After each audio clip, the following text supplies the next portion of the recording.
রান্নাঘরে চলে এসেছি। দিকে ক্যামেরা দেখায়, মুখের ডালা দেখেন কতটা করে।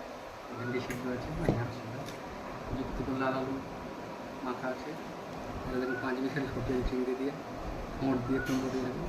এটা দেখুন বাটা মাছের ঝোল, দেখুন বাটা মাছের ঝোল আছে, পটল দিয়ে আলু করে দিয়ে।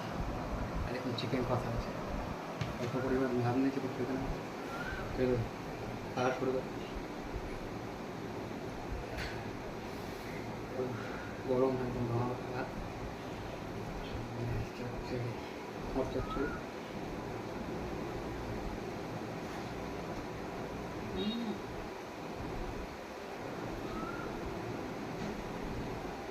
ভেন্ডি বাটা মশলা দেখায়, বড় একদম ছোটো সাইজের বাটা।